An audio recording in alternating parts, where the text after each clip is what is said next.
నమస్తే, welcome to D24 news. Kakinada జిల్లా ప్రతిపాడు నియోజకవర్గం ఏలేశ్వరంలో స్థానిక 3వ వార్డ్ కౌన్సిలర్ బదిరెడ్డి గోవిందు బాబు నివాసంలో ఎమ్మెల్సీ అనంతబాబు, మాజీ ఎమ్మెల్యే వరపుల సుబ్బారావు మీడియా సమావేశం నిర్వహించారు.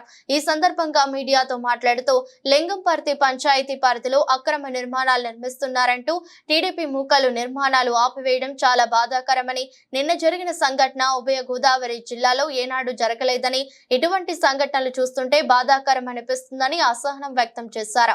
ఎక్కడైనా తప్పు జరిగితే దానిని చట్టపరంగా చర్యలు తీసుకునేందుకు అధికారులు ఉన్నారని, చట్టాన్ని మీ చేతుల్లోకి తీసుకోవడం సరికాదని, చట్టాన్ని చేతిలోకి తీసుకోవాలని ప్రయత్నిస్తే ఊరుకునేది లేదని ఫైర్ అయ్యారు. ఈ కార్యక్రమంలో అధిక సంఖ్యలో వైఎస్ఆర్సీపీ శ్రేణులు పాల్గొని గోవిందుకి మద్దతుగా నిలిచారు.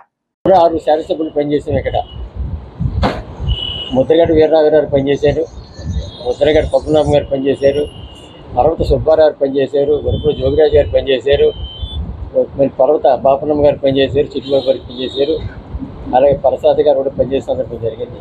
అదేవిధంగా 2 పర్యాలు నేను కూడా శాసనసభ్యుడిగా నియోజకవర్గానికి ప్రాతినిధ్యం వహించాను. కానీ ఇంతవరకు కూడా ఇటువంటి కలిసి అన్నది ఈ నియోజకవర్గంలో ఎప్పుడు చూడలేదు. అటువంటి వేళ కన్స్ట్రక్షన్ దగ్గరికి వెళ్ళి అక్కడ విధానాన్ని కూడా పూర్తి చేసే విధానం కూడా చేసే సందర్భం కూడా ఎప్పుడు కూడా జరిగిన సందర్భం కూడా నేను మనవి చేస్తున్నాను. అదేవిధంగా కూడా కొంతమంది ఇళ్ల దగ్గరికి వెళ్ళి వాళ్ళందరినీ కూడా భయప్రదం చేసే కార్యక్రమంగా కూడా చేసే విధానం కూడా ఇప్పుడే మా దృష్టిలో కూడా వచ్చింది. దాన్ని కూడా చాలా ఖండిస్తున్నాం. దయచేసి చాలా చక్కగా కూడా మీకు ప్రజలు ఓట్లు వేశారు, చాలా చక్కగా కూడా శాసనసభ్యులు గెలిపించుకున్నారు, చాలా సంతోషం. నిన్నే హోమ్ మినిస్టర్ గారు కూడా చెప్పడం జరిగింది, ఎవరో కూడా ఏ విధంగానే ఎవరి ఇంటి మీదకి వెళ్ళి ఏ రకంగానే కూడా విధానం కూడా చేస్తే మాత్రం సహించమని చెప్పిన సందర్భం కూడా చాలా సంతోషం. ఈవేళ ముఖ్యమంత్రి గారు కూడా చాలా పథకాలు ప్రవేశపెట్టారు, కొన్ని పథకాలు కూడా చేసే సందర్భం జరుగుతుంది. దయచేసి జరిగేటువంటి విధానాన్ని కూడా మీరు ప్రయత్నం చేయండి, ప్రజలకు అన్ని విధాలు కూడా మేలు చేసే కార్యక్రమం చేయండి తప్పించి ఏదో విధానానికి ఏదో కక్ష సాధించడం సరిగా ఇటువంటి కార్యక్రమాలు చేసేటి మాత్రం ఎట్టి పరిస్థితులు ఊరుకునే పరిస్థితి లేదు. అంటే ఇప్పుడు చెప్పింది గోవింద్ గారు, ఎక్కడి నుంచో వచ్చి నీ కోట్లు ఖర్చు పెట్టేసాను, నేను పని చేశాను అని చెప్పిన సందర్భం జరుగుతుంది. కట్టుబట్టలతో ఇచ్చావు, నువ్వు కోట్లు కాదు నీ దగ్గర, కట్టుబట్టలతో ఇచ్చి 1000 కోట్లు సంపాదించాను. చాలా సంతోషం. నీ యొక్క కృషిని విధానం కూడా నువ్వు సంపాదించుకున్నావు, చాలా సంతోషం. కానీ సంపాదించిన విధానానికి తగినట్టుగా కూడా నీ ప్రవర్తన విధానాన్ని కూడా మార్చుకో. దయచేసి ఇప్పుడే కూడా చెప్పాడు గోవింద్ గారు, భవిష్యత్తులో కూడా ఇటువంటి విధానం నేను సిద్ధంగా ఉన్నాను, ఏ రకంగా కూడా నా మీద వచ్చినట్టు కూడా తగిన విధానం నేను చేస్తానని చెప్పిన సందర్భం జరుగుతుంది. మరి ఈ విధానాన్ని కూడా నువ్వు మలుసుకొని ఈవేళ ఇల్లు కూడా ఖాళీ చేసుకుంటావో, స్థలాలు ఖాళీ చేసుకుంటావో, మనుషులు ఖాళీ చేసేస్తావో నీ ఇష్టం. నువ్వు అది చెప్పే పరిస్థితి ఏం లేదు ఎవరికైనా. కాబట్టి ఈవేళ ప్రజలందరూ కూడా ఏ విధంగా కూడా మరి ఆలోచన చేసి ప్రభుత్వాన్ని ఈ ప్రతిభా నిధులను కూడా మెజార్టీ ఇచ్చి శాసనసభ్యులుగా కూడా గెలిచిన సందర్భం జరిగింది.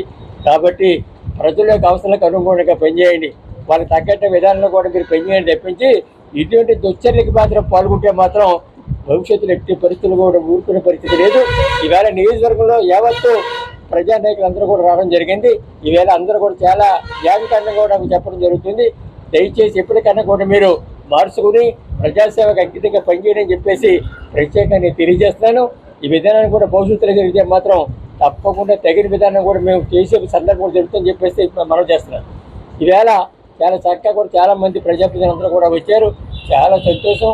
భవిష్యత్తులో కూడా ఎక్కడ ఎవరికి ఏ రకమైనటువంటి ఇటువంటి జరిగినప్పుడు కూడా మేము అందరూ కూడా సిద్ధంగా ఉంటాం. మీరు ఫోన్ చేస్తే తప్పకుండా 1-2 గంటలు కూడా మీ దగ్గర రావడం జరుగుతుందని చెప్పేసి ప్రత్యేక మా కార్యకర్తలు మా నాయకులందరూ కూడా మనం చేస్తూ సెలవు తీసుకున్నాను. జై హింద్. ఈరోజు నా దగ్గరికి వచ్చినటువంటి నా గురువులు, నా రాజకీయ గురువు వరపుల సుబ్బారావు గారికి, మా చిన్ననాటి మిత్రుడు బాబు గారు, ఎమ్మెల్సీ బాబు గారికి, అలాగే ప్రతిపాటి జడ్పీటీసీ గారు, మా ఏలవరం పార్టీ ప్రెసిడెంట్ గారు, అలాగే నియోజకవర్గం నుంచి వచ్చినటువంటి వివిధ నాయకులందరికీ ముందుగా నమస్కారం, ధన్యవాదాలు తెలియజేసుకుంటూ, మరి గత 5 సంవత్సరాలు కూడా అధికార పార్టీలో ఉన్నాం. నిన్న జరిగినటువంటి సిచ్యువేషను ఎక్కడా కూడా ఈ 5 సంవత్సరాలు ఎక్కడ జరగనటువంటి పరిస్థితి. అధికారం అనేది ఎవరికి శాశ్వతం కాదు. ఈ అధికారాన్ని చూసుకుని నన్ను ఏదైతే నా మీదకి వచ్చారో వాళ్ళందరికీ నేను ఒకటే చెప్తున్నాను. నేను 2023లో ఈ సైట్ కొనడం జరిగింది. నాకు జరిగిన సైట్ ఏదైతే గొడవ జరిగిందో దానికి కన్వర్షన్ ఉంది, సైట్ కన్వర్షన్ ఉంది, ల్యాండ్ కన్వర్షన్ ప్లాన్ ఉంది, కూడా ప్లాన్ ఉంది. లింగంపల్లి పంచాయతీ నుంచి తెచ్చుకున్నామని చెప్పి అనుకున్నారు. ఇది కూడా పర్మిషన్. ఈ పేపర్స్ ఎవరైనా వచ్చి అడిగితే మనం ఇవ్వడానికి రెడీగా ఉన్నాం. నేను అక్కడ కూర్చున్నాం. ఒక 200-300 మంది నియోజకవర్గ స్థాయిలో ఏదో మీరేదో అక్కడ ఏదో అక్రమంగా కట్టేస్తున్నారని చెప్పారు. నాకు జరిగిన వాస్తవం ఏంటంటే ఇది ఒక 10-15 రోజుల క్రితం మేసాల రాజు అనే వ్యక్తి నుంచి ఒక ఫోన్ వచ్చింది నాకు. అన్నోన్ నెంబర్ నుంచి ఫోన్ చేశాడు రాత్రి 11 తాగేసి. నేను ఎలా మేసాల రాజు మాట్లాడుతున్నాను, నాకు పొద్దున 10 లక్షలు పంపించాడు. బాబు దేనికండి అన్నా. దేనికండి రా, ఈ పత్తిపాడు నియోజకవర్గానికి రాజుని నేను. ఈ పత్తిపాడు నియోజకవర్గం ఎమ్మెల్యేకి 5 కోట్లు ఇచ్చి నీకు ఇచ్చాను. పత్తిపాడు ఎమ్మెల్యే ఉన్న ఇల్లు నా పేరుంది, ఆ గెస్ట్ హౌస్ నా పేరుంది. ఎమ్మెల్యేని కూడా ఖాళీ చేసి చేస్తాను అవసరం అయితే ఇంట్లోంచి. నువ్వెంత నాకు, నువ్వు చేసుకుని వ్యాపారాలన్నీ ఆఫ్ చేసేయి. నా దగ్గరికి వచ్చి నాకు కాల్ పెట్టుకుని 10 లక్షలు ఇస్తే నేను క్షమించి వదిలేస్తాను అని చెప్పడం జరిగింది. ఎవడో తాగేసి మాట్లాడుతున్నాడు ఉందనుకున్నాను. మళ్ళీ 2 రోజులు పోయిన తర్వాత మళ్ళీ వచ్చింది. ఏరా నువ్వేం చెప్పింది ఏం చేసావు అన్నాడు. సరే నీకు నచ్చింది చేసుకోమని చెప్పాను. మన శుక్రవారం రాత్రి మేము అక్కడ కలవట్టు కడుతున్నాం. కలవట్టు కట్టేది ఏంటంటే పగల పని చేస్తే మిషన్ రోడ్డు మీద ఉంటే ట్రాఫిక్ జామ్ అయిపోతుంది. అది మెయిన్ రోడ్ కాబట్టి ఆ మెయిన్ రోడ్డు మీద చేయాలంటే రాత్రులు పని చేయాలని చెప్తే రాత్రి 1 గంటకి అదే మేసాల్లో తాగేసి వచ్చి అక్కడ వర్కర్లను భయభ్రాంతులు చేసి వెళ్ళిపోయాడు. మన్నాడు పొద్దున్న ఏంటి అంటే నేను పిస్టల్ పట్టుకుని బెదిరించాను. నా దగ్గర 2 పిస్టల్స్ ఉన్నాయి, ఎవడొస్తాను కాల్ చేస్తాను అని చెప్పాడట. అక్కడ పిస్టల్ దేనికి ఇస్తారు, అతనికి ఏదైనా సేఫ్టీ గురించి పెట్టుకున్నాడేమో. జనాలను కాల్ చేస్తే ఏమవుద్ది, జైలు పోతాడు. అది తెలుసుకోరు ముందు అతను ఈ విధంగా చేస్తూ మొన్ననే అధికారం వచ్చిన వెంటనే ఊళ్ళో బ్లాస్టింగ్ వ్యాపారం వాళ్ళని మీటింగ్ పెట్టాడట. అతను బ్లాస్టింగ్ వ్యాపారం చేసుకుంటాడు. గతంలో ఇంకోటే ఇదే వరపుడు సుబ్బారావు 2004లో ఎమ్మెల్యే అయిన తర్వాత అతను బతుకు తెరువు స్టార్ట్ అయింది. ఇక్కడ ఏలేసరం ఎలా వచ్చాడో ఇక్కడ చాలామందికి తెలుసు. వీడియోలు కాల్చుకునే టైంలో వచ్చాడు అతను ఇదే వరపుడు సుబ్బారావు గారిని, వరపుడు తమ్మబాబు గారిని పట్టుకుని వీళ్ళకి మంచి వ్యక్తిగా వీళ్ళ దగ్గర నటింతూ వీళ్ళకి తెలియకుండా చీకటి వ్యాపారాలు ఎన్నో చేస్తే ఈ స్థాయికి వచ్చాడు. 2019లో ఇక్కడ ఎలక్షన్ చేశాడు. చాటుమాటు నుండి ఓడిపోయిన పార్టీ వాళ్ళని బట్టలు మూటాముళ్ళు కట్టుకున్నాడు. దుకాణం సర్దేశాడు లారీలో. మళ్ళీ వారం ఏదో 5 కోట్లు ఖర్చు పెట్టాడట. వచ్చాడు. మళ్ళీ రేపు ఎప్పుడైనా పార్టీ పోతే వెళ్ళిపోతాడు. అటువంటి సంస్కృతి ఇక్కడ మన నియోజకవర్గంలో నిన్న జరిగిన సంస్కృతి ఉభయ గోదావరి జిల్లాలో కానీ తూర్పుగోదావరి జిల్లాలో కానీ ఏ రోజు జరగలేదు. ఏ రోజు జరిగిందేమో ఆలోచించుకోండి. పత్రికాముఖంగా కూడా చెప్తున్నాను. ప్రెస్ అందరికీ కూడా నమస్కారం అండి. నిన్న జరిగిన సంఘటన మీ అందరికీ తెలిసే ఉంటుంది. ఏదైనా వ్యవస్థలోనే ఏదైనా తప్పిదాలు జరుగుంటే, వాళ్ళకి ఏదైనా అనుమానం ఉంటే, అది జరుగుతున్న దాని మీద ఏదైనా వాళ్ళకి అనుమానం కానీ ఇల్లీగల్ అని అనిపిస్తే అధికారంలో ఉన్న పార్టీ, ప్రభుత్వం వాళ్ళది, ఎమ్మెల్యే రాళ్ళు, అధికారులు వాళ్ళ చేతిలో ఉంటారు. అది ఇల్లీగల్ అయితే అధికారులు యాజ్ పర్ నార్మ్స్ ఏదైతే ఉన్నాయో దాని ప్రకారం యాక్షన్ తీసుకుంటారు. అది పద్ధతి.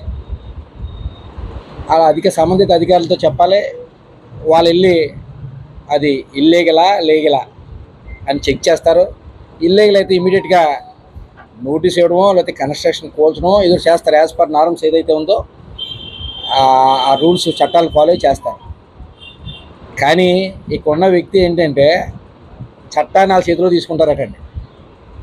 వాళ్ళ అధికారులు చెప్పరట, వాళ్ళే అధికారులుగా యాక్ట్ చేస్తారట, వాళ్ళే వచ్చేస్తారట, వాళ్ళే కూల్చేస్తారట. ఇది కరెక్ట్ కాదన్నది నా అభిప్రాయం. ఎందుకంటే ఎక్కడో రాయలసీమలోనో ఎక్కడో ఏదో ఉంటే ఉండొచ్చు, కానీ ఇక్కడ మన ఉమ్మడి తూర్పుగోదావరిలో కానీ ఇంచుమించుగా ఈ ఉభయ గోదావరి జిల్లా కానీ ఇటు విశాఖ కానీ ఎప్పుడు కూడా ఇటువంటి కల్చర్ లేదు. నెగ్గచ్చు, ఓడచ్చు. ఎన్నికల్లో కూడా ఎక్కడో జిల్లాలు గట్రా చేతి చేయించవచ్చు, నేను కాదనట్లే. మన జిల్లాల్లో కనీసం వ్యక్తిగతంగా కూడా విమర్శించాం. ఏ పార్టీ వాళ్ళు కూడా ఆ పార్టీ నాయకులు పోటీ చేస్తారు, ఈ పార్టీ నాయకులు పోటీ చేస్తారు. మన గడిచిన ఎన్నికల్లో సుబ్బారావు గారు వైఎస్ఆర్ తరఫున పోటీ చేశారు, ప్రభ గారు తిరుపతి తరఫున పోటీ చేశారు. ప్రభ గారు ఎక్కడ వ్యక్తిగతంగా మాట్లాడరు, సుబ్బారావు గారు వ్యక్తిగతంగా మాట్లాడరు. మన కార్యకర్తలు, వాళ్ళ కార్యకర్తలు ఎవరు కూడా వ్యక్తిగతంగా మాట్లాడడం. పార్టీ స్టాండ్ మీద మాట్లాడతాం, ఎప్పుడు పార్టీ మీద మాట్లాడతాం, సిస్టమ్ మీద మాట్లాడతాం. నాయకులు కూడా మనం మాట్లాడాం. మన జిల్లాలో అయితే ఎక్కడో మాడచ్చు, మనం కాదంటలే. మన జిల్లాలో కల్చర్ చెప్తా ఉన్నాం. అధినాయకులు కూడా మాట్లాడాం మనం. అటు చంద్రబాబు నాయుడు మాట్లాడడం, ఇక్కడ జగన్ గారిని మాట్లాడరు. సిస్టమ్ మీద మాట్లాడతాం, వ్యవస్థ మీద మాట్లాడతాం, చేస్తున్న పనుల మీద మాట్లాడతాం. ఈ కల్చర్ కరెక్ట్ కాదు. ఇక్కడ ఏ నాయకులన్నా ఇందాక చెప్పినట్టు గెలిచినా ఓడినా కూడా అందరూ కూడా చిన్న చిన్న నాయకులు, కార్యకర్తలు. ఇక్కడ రాజకీయం ఉంటే రాజకీయం చేసుకుంటారు, లేకపోతే ఎవరి పని ఆడుకుంటుంది, వ్యాపారం వ్యవసాయం ఏదో చేసుకుని పోతారు. ఎలక్షన్ ఉన్నంతకాలం మనం ఎర్రబీగిపోయి రోడ్ల మీద తిరిగారు, ఎలక్షన్ అయిపోయి పెట్టి బేడ చచ్చుకుని ఊరు చేసి పోరు మన దగ్గర. ఎందుకంటే ఎవరు బతుకాలది, ఎవరు వ్యవహారం వాళ్ళది. ఎక్కడో బతకడానికి ఇక్కడికి వచ్చి పార్టీ ఉంటే కొన్ని పార్టీలు అయితే పెట్టి బేడ చదువుకుని పోయేవాడి కల్చర్ గల నాయకుల్ని ఇక్కడ చేసి వ్యవస్థ పాడు చేద్దని నేను చెప్తా ఉన్నా. ఎందుకంటే ఇప్పుడున్న ఎమ్మెల్యే ప్రభ గారు కూడా ఆ టైప్ చేస్తాను అనుకోను. ఆ టైప్ కూడా చేయరు. అలాగా ఇప్పుడు ప్రభ గారే కాదు, సుబ్బారావు గారే కాదు, గతంలో పర సుబ్బారావు గారు కాదు, లేకపోతే పరద పాపనమ్మ గారు, ముద్రగడ గారు కాదు, ఎప్పుడు కూడా ఇటువంటి కల్చర్ లేదు ఇప్పుడు వరకు, ఈ రోజు వరకు కూడా. ఇటువంటి కల్చర్ని తీవ్రంగా ఖండిస్తూ ఉన్నాం. ఏమైనా తప్పిదాలు ఉంటే ఎవరైనా ఒకవేళ ఓకే మా కార్యకర్త లేకపోతే మా లీడరే ఎక్కడ తప్పు చేశాడు, లేకపోతే తప్పు జరుగుతుందని మీరు భావిస్తే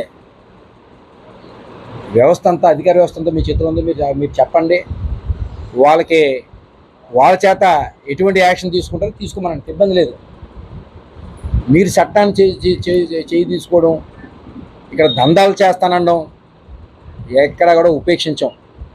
పార్టీ పేరు చెప్పి దందాలు చేసే ఈ టైపు వలస రాజకీయ నాయకులు ఎవరైతే ఉన్నారో ఈ టైప్ చేస్తే ఉన్నంత వలసంలో పోవడం, లేదా కనిపించకపోవడం 5 సంవత్సరాలు ఆ టైప్ చేస్తే మాత్రం ఎట్టి పరిస్థితిలో ఊరుకోం. మొన్నే రీసెంట్గా ఎలక్షన్ అయిపోయిన తర్వాత జెడ్పీటీసీ లేడీ ఆమె వాళ్ళ ఇంటికి వెళ్ళిన అలా ఇంటి ముందుకు వచ్చి చాలా బేవస్తం చేశారట. అరుపులు కేకలు బయట రండి అని గట అన్న.